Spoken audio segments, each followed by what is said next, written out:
Hi, hello, konnichiwa everyone! Mga kabibi, nandito po tayo ngayon sa Hokkaido. At ngayon po ang Hokkaido ngayong araw na to ay medyo malamig-lamig na kaya naka-jacket po ako. Hindi ko binuksan yung terrace ko po. At September 10, 5:30 ng hapon.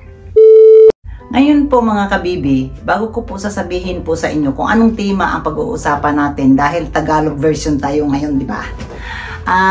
Babatiin ko muna kayo. Kumusta kayo mga kaibigan, mga kabibi? Sana hanggang katapusan panoorin nyo to dahil share ko lang po sa inyo kung ano yung buhay-buhay dito sa Japan. Ang tunay na buhay, sasabihin ko talaga yung maggawa-gawa ng istorya, di ba? Ngayon po mga kabibi, ang tema natin ngayong araw na to ay tungkol po sa saan ba ang forthcoming future ako titira. Pipili ba ako Japan or Pilipinas? Kung alin ang maganda. Ang isi-share ko lang po sa inyo ay tungkol po sa plus minus po. Kasi yung dati kong video po na sinasabi ko po sa sa salitang Hapon, hindi naman talaga nyo maintindihan yon. Kaya ita-translate ko po sa Tagalog para malaman po ninyo kung ano yung mga ayaw ko dito sa Japan, ayaw ko sa Pilipinas, gusto ko dito sa Japan, gusto ko sa Pilipinas. Parang ganun ba? Yun tinatawag na plus minus, di ba? Kaya gusto ko po nasasabihin po sa inyo, harap-harapan ngayon, yung sinasabi ko sa dati kong video na sinasabi ko po sa salitang Hapon, ngayon po itatagalog ko po yun para malaman po nyo. Lalo na yung ni isang beses hindi pa nakapunta dito sa Japan, gusto ko lang po na malaman nyo kung ano talaga ang buhay dito sa Japan. At alam po nyo, yung mga, lalo na sa probinsya, yung mga hindi alam ba, yung mga nalaman lang po, hindi nila maintindihan kung anong ibig sabihin ko sa nararamdaman ko po sa puso ko. Kaya gusto ko lang po i-share sa inyo yung nararamdaman ko dito, kung ano yung plus minus dito sa Japan. Una, ang pag-uusapan natin mga kabibi, bakit gustong gusto ko dito sa Japan? Una, ang pag-uusapan natin, lalo na nagkakaedad na tayo, di ba? Talagang natural lang na lang yan.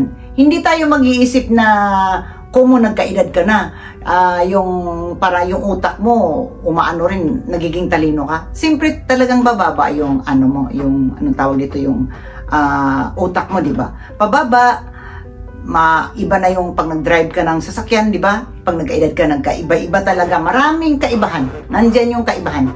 Ngayon na pag-usapan natin, plus muna ang pag-usapan natin kung bakit ko nagustuhan dito sa Japan. Ang pinili ko po ay gusto ko talaga dito sa Japan, sa totoo lang. Ngayon, pakinggan nyo kung anong ibig sabihin ko dito sa isi-share ko po sa inyo kung bakit ko nagustuhan dito sa Japan. Lahat dito sa Japan, lahat ng mga maliliit na baryo dito, ay isa-isa pong baryo dito ay meron talagang hospital. Meron talagang hospital. Yun ang una. Pag once magkaedad ka, anong problema mo sa buhay mo? Ba kailangan mo ng hospital, di ba? Oo. Huwag mo sabihin na hindi ka magkakasakit. Talagang magkakasakit ka. Natural lang yan dahil tao lang tayo, di ba? O, di ba? O. Una, yan ang nagustuhan ko sa Japan po. Bawat baryo dito, bawat town po dito ay may hospital. Tapos yung sorry mga kabibi. Tapos yung mga town po dito, mga kabibi, ay bawat baryo po dito, mula dito sa baryo na to, papunta doon sa kabilang baryo, ay siguro nasa mga 30 minutes, ganyan, 30 minutes or 20 minutes. Lahat yan meron talagang maliliit na hospital. Oo, kaya mga lagnat-lagnat mo lang, kaya mong anuhin, pupunta ka, di ba? Di ba yun? Ang maganda. Yun ang una-una kong nagustuhan dito sa Japan, na mayroon talagang hospital bawat baryo. At saka, pangalawa, pag once na tumanda ka, anong unang-unang ayaw mo na kailangan mo sa buhay mo? Di ba? Pangalawa, una, hindi ka na pwedeng makapag-drive ng sasakyan dahil may edad ka na, di ba? Talagang aabot tayo diyan sa lahat ng buhay natin, mga kabibi. Darating tayo diyan, huwag mong sabihin na pabata ka na pabata, di ba? Natural lang yan, magkakaedad ka, di ba? Natural lang yan, di ba? Hindi ka na, mahina ka na sa pagdadrive, nandyan na yung makakalimutan mo ang pag-brake. O, nandyan yun, karamihan talaga ang magiging aksidente sa sasakyan ay ang pag-brake. talaga sa kotse. Karamihan talaga. Kahit mabata ka or kung matanda ka na, nakakalimutan mo yung mag-brake. Di ba karamihan yung mag-brake, hindi mo na nalalagyan ng brake ang sasakyan, talagang ma-aksidente, di ba? Oo, ganyan yan mga kabibi. Pag tumanda ka na, mahina na po ang utak mo sa pagdadrive ng kotse, di ba? Oo. Kahit dito sa Japan mga kabibi, kahit wala kang kotse, mabubuhay ka dahil sinabi ko na sa dati kong video, bawat baryo po dito ay mayroon pong tindahan na 24 hours. Pwede mo lang siyang lakarin. Pag maglakad ka po, ano po dito yung nasa mga 5 minutes, ganyan. Para mag-hiking ka lang, parang ano mo, exercise, di ba ganyan? Pag may edad ka na, siyempre lalakad ka, halimbawa hating gabi, nagugutom ka. Tapos punta ka doon sa tindahan. Marami doon mga pagkain basta may pera ka lang. Sa bagay, pag nandito ka sa Japan naman talaga, hindi ka naman talaga mauubusan mga barya-barya, di ba? Pwede ka namang bumili ng tinapay. Diyan, malalakad mo lang. Hindi mo na kailangan na magdala ka ng sasakyan. Kailangan mo lang na maglakad ka para exercise mo. Yun ang pangalawa kong nagustuhan dito sa Japan. Pangatlo, pag once na meron kang problema, tatawag ka sa City Hall, di ba? Natural lang yan, tatawag ka. Kasi bawat baryo dito, bawat town dito, meron talagang City Hall. Pwede mo lang lakarin or tatawag ka. Anytime pag tumawag ka, ini-entertain ka nila. Tapos sabihin ka sasagutin ka nila. Kung gusto mo, punta ka dito sa City Hall at mag-uusap tayo ng face-to-face para magkaintindihan. Huwag sa telepono. Iyon ang nagustuhan ko, mga kabibi. Una, hospital. Pangalawa, kahit wala ka ng sasakyan. Pangatlo, City Hall. Yan ang nagustuhan ko dito sa Japan. Nasabi ko na doon sa dati kong video, mga kabibi, na sa salitang Hapon, yun ang mga sinasabi ko po sa salitang Hapon. Tapos ngayon, tinatranslate ko po sa Tagalog. Yan ang pinakagusto ko, favorite ko dito sa Japan talaga. Tapos, bukod pa doon mga kabibi, hindi lang po sa akin yan na gustong-gusto ako. Marami na po akong ini-interview dito ng mga kakapwa natin, Pilipina, na may mga asawang Hapon. Sila po ay karamihan sila mga line of 40s, mga line of 50s. Maliban na lang dito sa mga Pilipina, mga kabibi na parang kahit tumanggal na dito sila sa Japan, mga kabibi, na nakarating na sila ng 20 anyos, hindi sila nasanay sa Japan. Talagang ang isip nila, kahit matanda na sila, ang isip nila Pilipinas talaga. Ibig sabihin doon, hindi sila nasanay dito sa Japan talaga. Ibig sabihin doon, hindi sila nagkaroon ng kaibigan na Hapon, parang hindi sila marunong mag-entertain. Kaya ang isip nila talaga gusto nila sa Pilipinas. Yun ang sa madaling salita doon. Kasi ganito mga kabibi, marami po akong na-interview dito na nagiging kakilala ng mga kakapwa natin ng Pilipina na may mga asawang Hapon. Sinasabi po nila na talagang forever talaga sila dito sa Japan. 99% talaga ang mga Pilipina gustong-gusto nila dito sa Japan talaga. Forever sila dito dahil unang-una, hospital ang gustong-gusto nila. Dahil dito po sa Japan, pag once na mayroon kang problema sa hospital, mura lang po ang hospital dito sa Japan, mga kabibi. Unang-una, pwede mong utangin, utay-utay, babayaran mo pa konti-konti. Di ba? Oo. Kung ikumpara talaga sa ibang bansa ang hospital dito sa Japan, sa ibang bansa, marami na po akong narinig na mga sinasabi. Maganda talaga ang patakaran dito sa Japan, style nila sa hospital. Dahil unang-una, 30% lang ang bayaran mo, di ba? Mura lang talaga dito. Lahat ng Medicare card mo na ginagamit mo sa hospital, mga kabibi, ay lahat po yan ay nagagamit po sa sakit. Nagagamit sa opera. Lahat po yun nagagamit. Mura lang talaga ang hospital sa Japan. Sabihin ko sa inyo sa lahat ng totoo. Wala pa akong narinig dito sa Japan na hospital, tapos walang pambayad sa hospital, binibinta ang bahay. Wala pa po akong narinig dito sa Japan, mga kabibi. Ito na pag-usapan natin.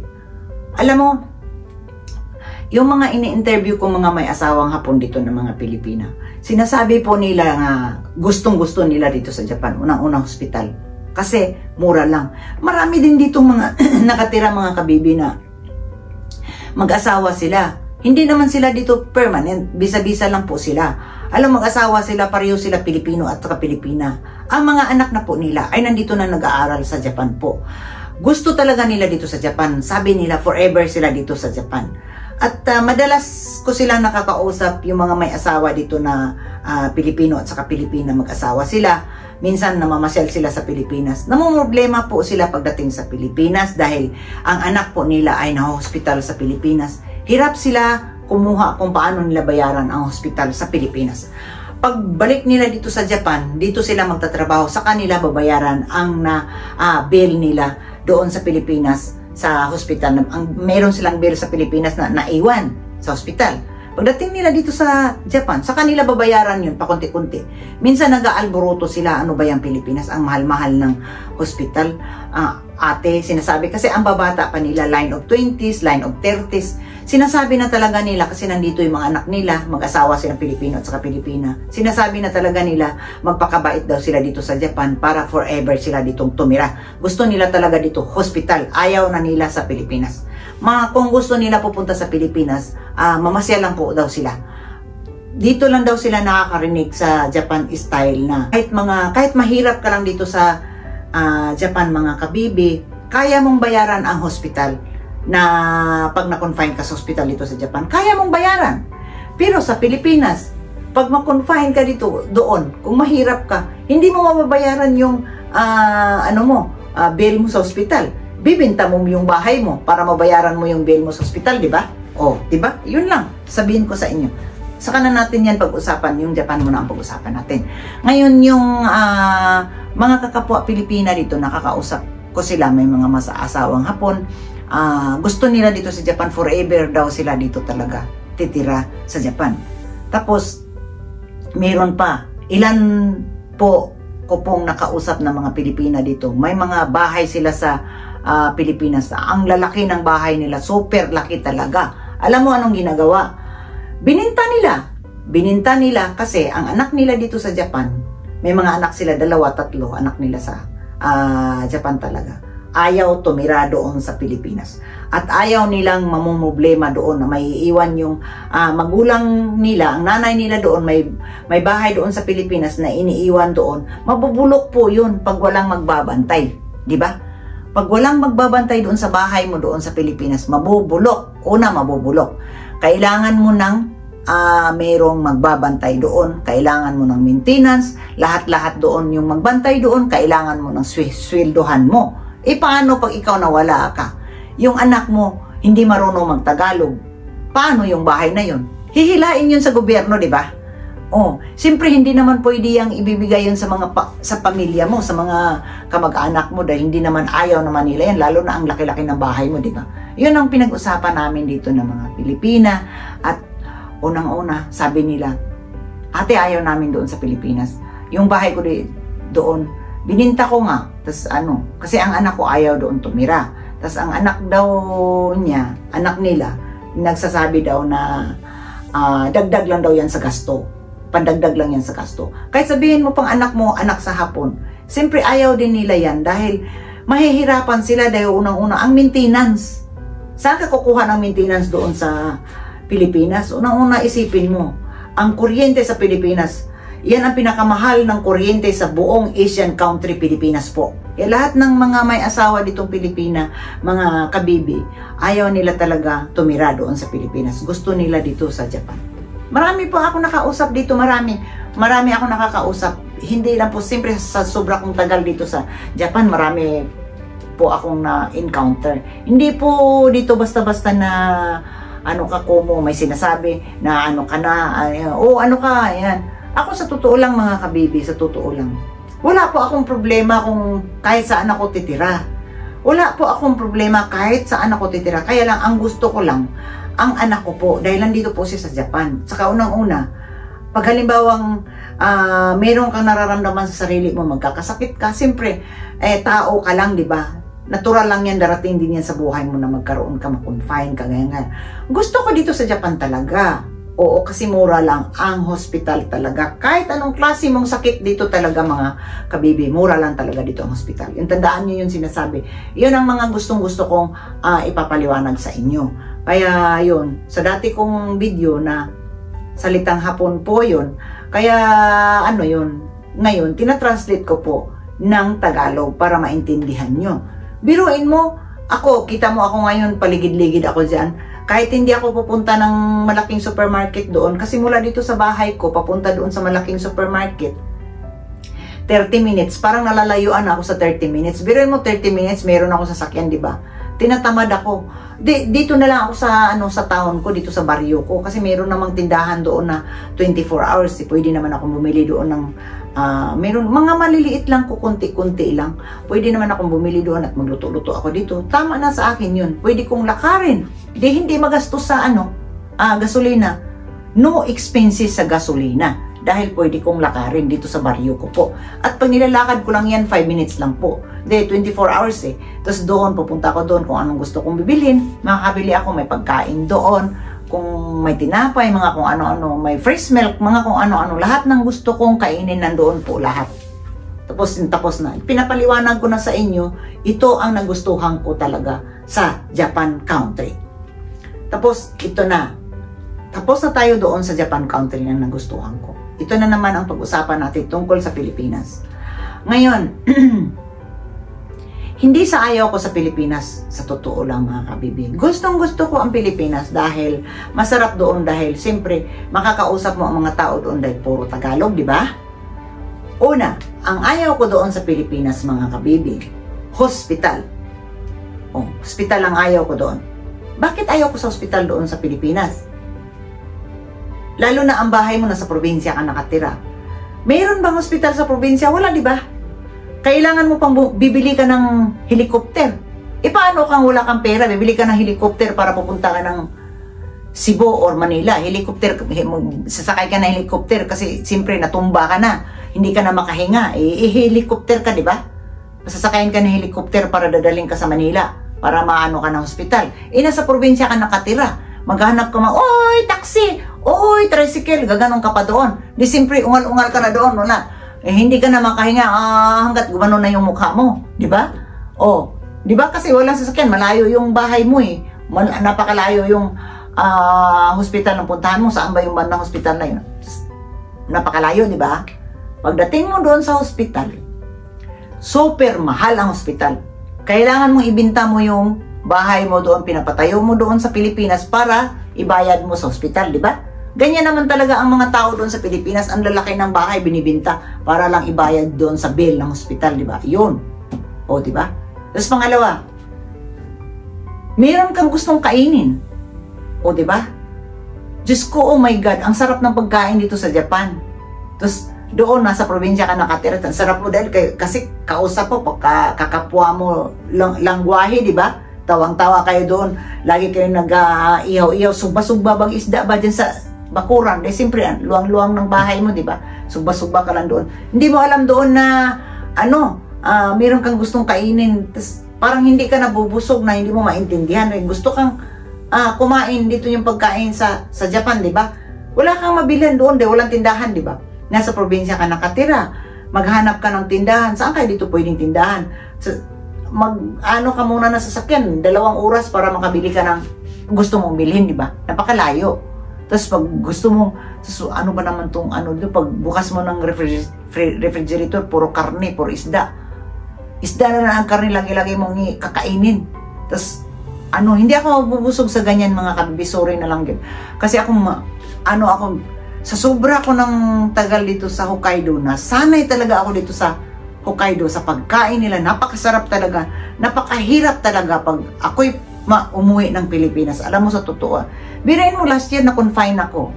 Dahil unang-una pagbaba ako lang sa airport, napakainit. Tapos akala mo yung sinaing na kanin na binuksan, ganun kainit sa airport, sa Manila Airport po mga kabibi. Ewan ko, hindi ko po alam bakit Lord na nagiging sorry na lang sa inyo mga kabibi na ako po, bakit ako pinanganak ako sa Pilipinas? Sana pinanganak ako sa Japan sa totoo lang. Bakit Hindi ko alam, nasanay talaga ako dito sa Japan. Yun ang problema ko ngayon sa sarili ko, mga kabibi. Alam mo, sa totoo lang, hindi sa ayaw ko sa Pilipinas. Gusto ko ang Pilipinas. Pero, takot ako na walang hospital. Di ba walang hospital sa Pilipinas? Wala naman talaga doong hospital. At saka, walang tindahan. O, paano yun pag meron kang gustong kainin, di ba? Yung meron kang, siyempre nakikita mo yung gusto mong kumain ng mga, Diyos ko, ang lahat ng klaseng litsiplan dito sa tindahan dito sa baryo ng tinitirahan ko na 24 hours. Lahat ng klaseng lasa, may mango, may pineapple, may banana, may mga kung ano-anong prutas, lahat yan, puro yan litsiplan. May gusto kong kumain, napaka-arte ko talaga sa pagkain, alam mo sa totoo lang mga kabibi. I'm sorry na lang sa lahat na gusto ko rin dyan ang pagkain sa Pilipinas, pero talagang tao lang tayo, magsasawa din tayo, di ba? Parang gusto mo rin kumain ng matatamis. Oo, tas gusto mong kumain ng anong tawag dito, yung marinade. Yung marinade na tinatawag dito sa Japan na takuan. Kaya yun ang gusto ko. Tas hospital yun ang ayaw ko doon, wala, di ba? Pangalawa, gusto mong kumain ng masarap. Hindi ka makakakain ng masarap, puro na lang karne, isda doon. Sa bagay, mura lang ang gulay talaga. Kung ikumpara dito sa Hokkaido, mura lang talaga ang gulay doon dahil pwede ka naman magtanim-tanim, di ba? Tapos, pangatlo, problematic mo pa kung paano ka magpaluap ng mga papeles, mga dokumento dahil hindi ka gaanong ini-entertain sa tao dyan sa Pilipinas. Pupunta ka ng tawag dito, City Hall sa Pilipinas, sa totoo lang mga kabibi. Ini-entertain ka lang pag bibigyan mo sila ng tip. Yun ang sa madaling salita. Kahapon lang kami nag-usap ng kaibigan kong Pilipina dito sa Japan. Sinasabi niya talaga yan sa akin talaga. Magkaedad po kami, magkalapit lang po ang edad namin. Yun ang pinag-usapan namin na mahirap din sa Pilipinas. Titingnan ka lang ng tao pag mayroon kang pera. Pag wala ka ng pera, pag halimbawa ugod-ugod ka na, siyempre hindi ka na marunong magbilang ng pera mo dahil ugod-ugod ka na, di ba? Halimbawa, doon ka sa Pilipinas. Sino ang hawak ng pera mo? Oo, di ba? Huwag mo sabihin na magbigay ka ng problema sa anak mo, papuntahin mo yan sa Pilipinas para iyan ang magbabantay sa'yo, di ba? Oo, napakahirap po yun. Kaya kailangan, mahalin mo yung anak mo. Kasi, magtanong ka muna sa anak mo kung ano yung desisyon niya na paano ang buhay natin. Na matanda na ako, mga ganyan-ganyan. Siyempre, kailangan mag-usap muna kayo bago ka gumawa ng malalaking kayamanan sa Pilipinas.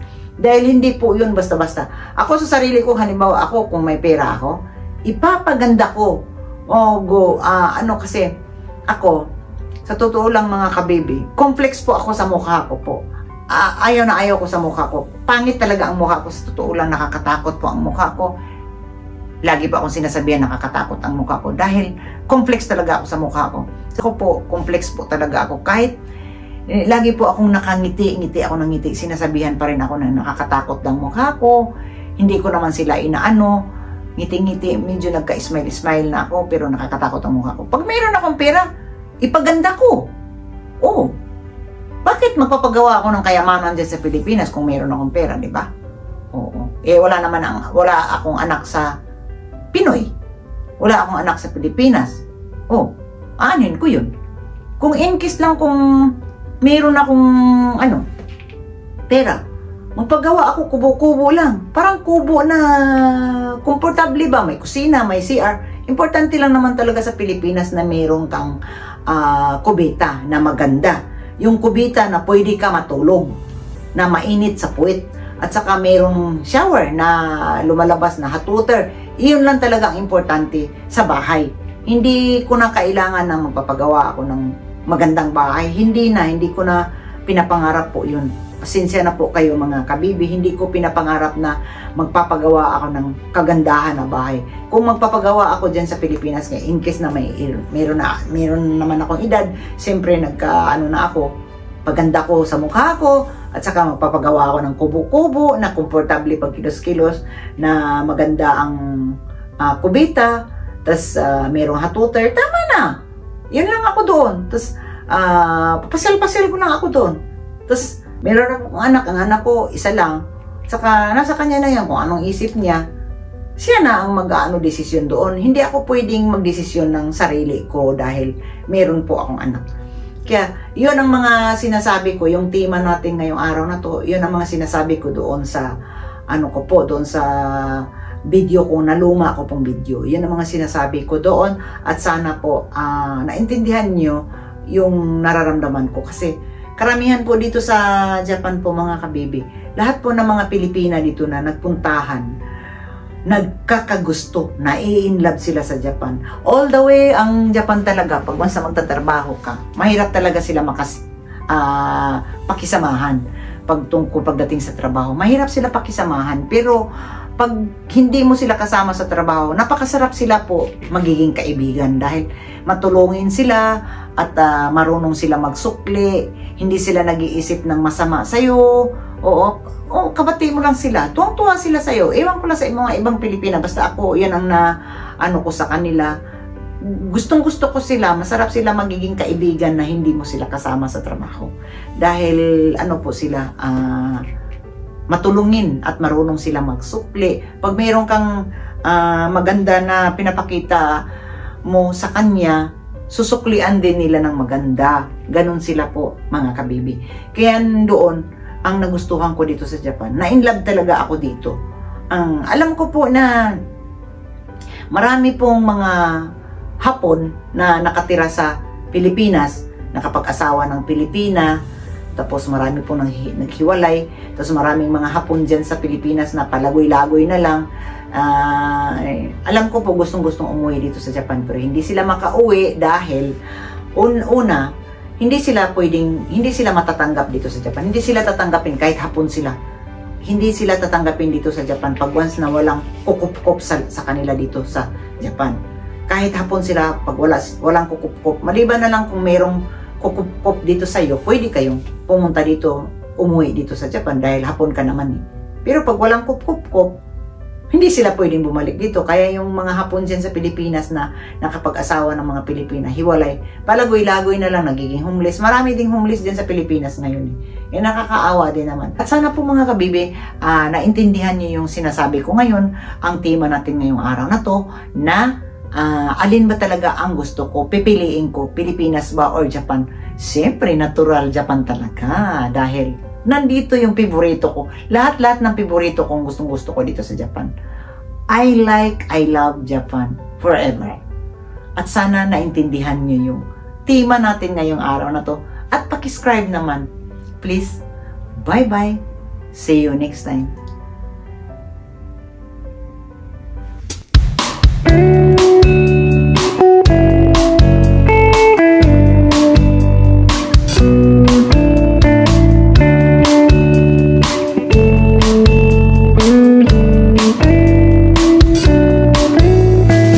Misunderstood how you got me so good and you tried to get rid of